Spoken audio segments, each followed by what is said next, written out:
Hi, I'm Welly, your personal estate agent covering the London Borough of Enfield. I wanted to share this particular example of a property within my local area, so Palmer's Green N13, that has been withdrawn from the market. So it's not currently up for sale. It was, but it's been taken off.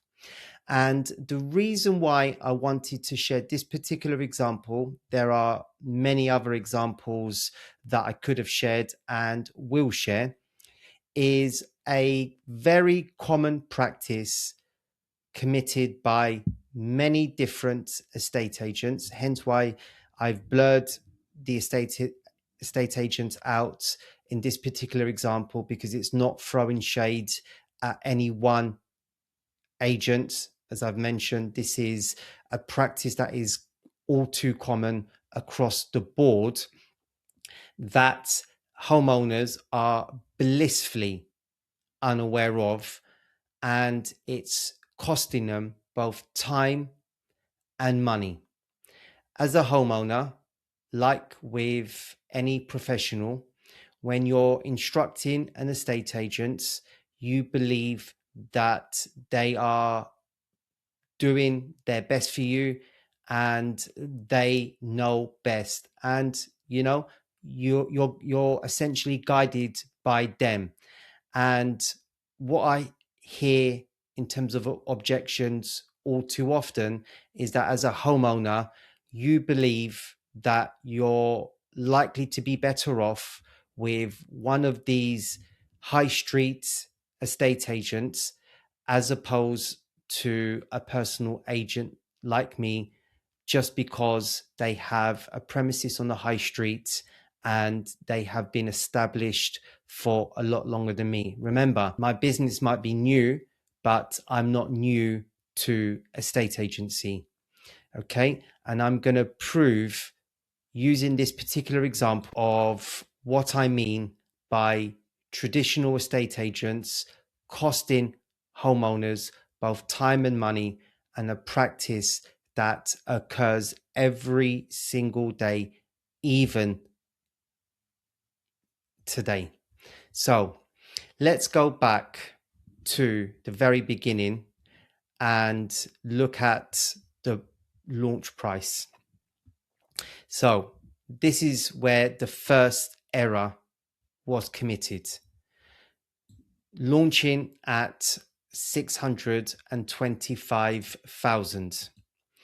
Now, what we need to remember, we as estate agents are marketers first, estate agents second. When we have the privilege of marketing your property for sale, what we need to ensure is that we market it well.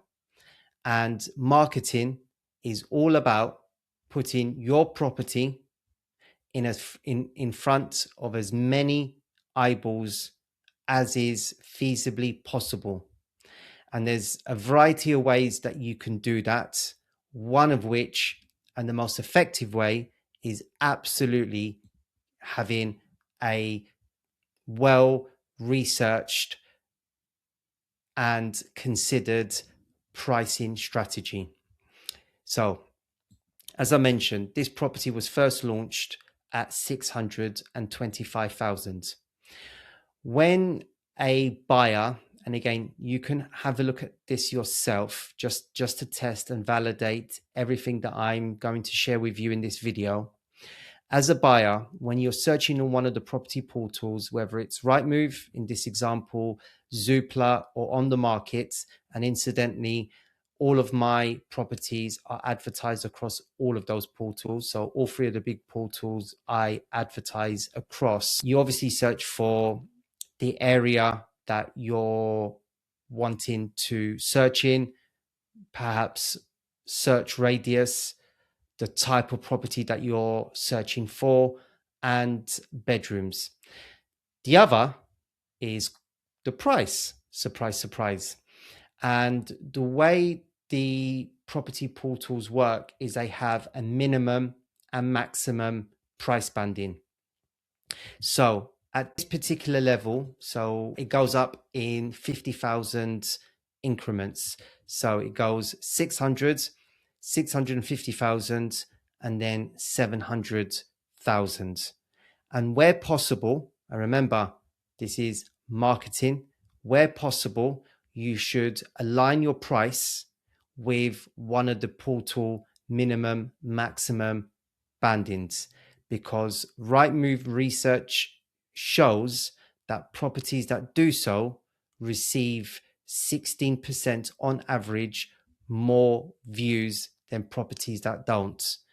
Who doesn't want 16% more views on their property? Of course, everybody does. So for the sake of 25,000, this particular agent has cost this particular homeowner that opportunity.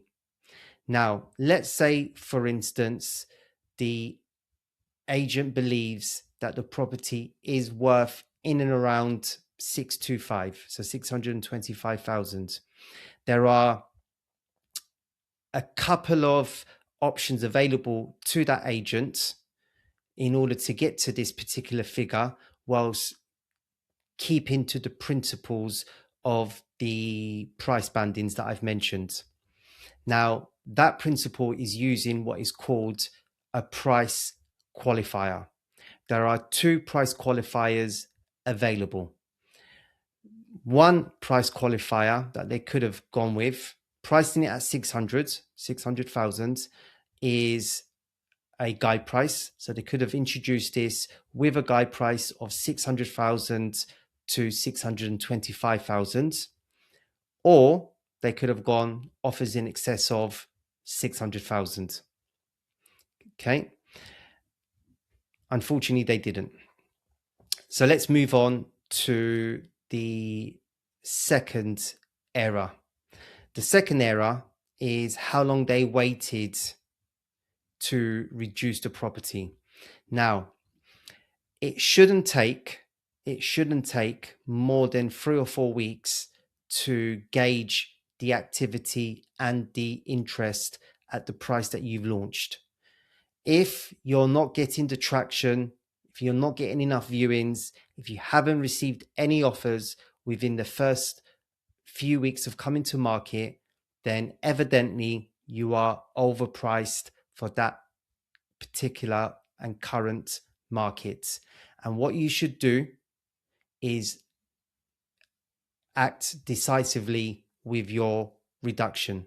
What you shouldn't do is wait a couple of months, because then you lose momentum. And once you lose momentum, it's very difficult to rediscover that momentum. It's hard to get that momentum back. So waiting a couple of months has allowed this particular listing to essentially grow stale. And then any reductions after that is not going to have full impact. Remember, if you're having to reduce your price, it should always be very, very last resort. But if you have to do it, that's fine. You know, sometimes you can miscalculate for whatever reason, but make sure you're acting decisively and not doing it after a couple of months.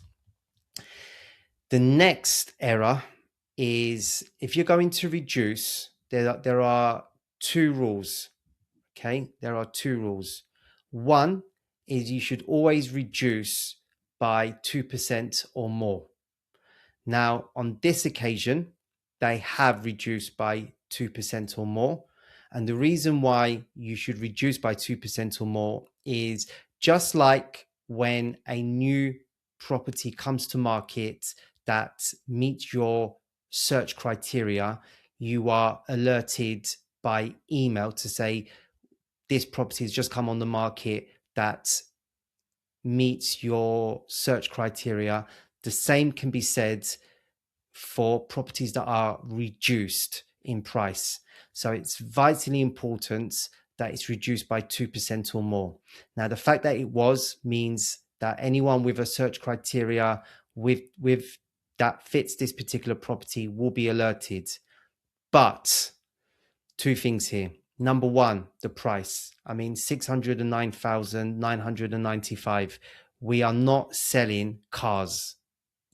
We are selling property. We are not selling cars. So this is a very odd number to settle at. The next error here is if you're going to reduce, and this is the second principle that I mentioned, if you're going to reduce, you should try and reduce to the next price banding down. Now, because they started at 625, the next price banding down is 600, because by reducing to 600, it means that this property is opened up to a whole new audience of people looking up to 600,000. Right now, if anyone is looking up to 600,000 when they launch, they would miss this. It's only people that are searching up to 650 that would see this property. So by reducing to 600, not only is it reducing it by 2%, but it's also reducing to the next price banding down, which means you open yourself to a whole set of new buyers. And that is what I call maximum impact, or having maximum impact. The fact that you've just stuck there, although it's by 2% or more, means that you're still within the same target audience as you was in before. So in effect, pretty pointless. It was a pretty pointless reduction. So let's have a look at the next reduction. So the next reduction took, again, another couple of months to initiate. Remember, it shouldn't take that long to gauge interest at this particular level. If you haven't got the necessary interest, again, you should be acting decisively and not acting a couple of months later. But in any case, they've reduced. Now, two things here. Number one, reducing from here to here is not by 2%, or not by at least 2%. It's less than 2%, meaning, again, a pointless reduction. No one would have been, as in buyers, no buyer would have been alerted that this property on the 4th of June was reduced in price. So utterly, utterly pointless. And then the other error here is the price.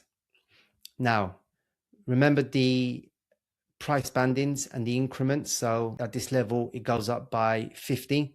So 600,000. For the sake of £5, that's all we're talking here. £5. Again, this agent believes they're selling cars and not selling property.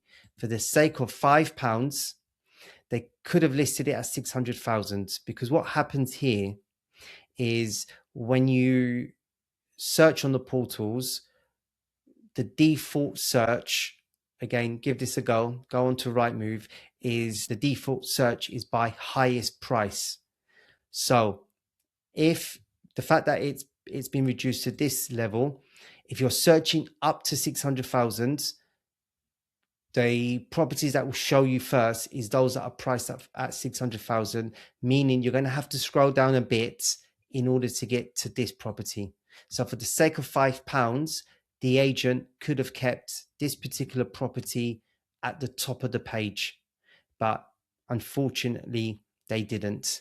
And then the following month, and it's no surprise that this property unfortunately was withdrawn from the market.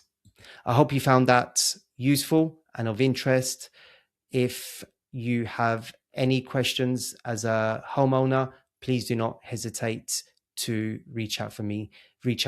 I'd be delighted to assist. Thank you very much for watching.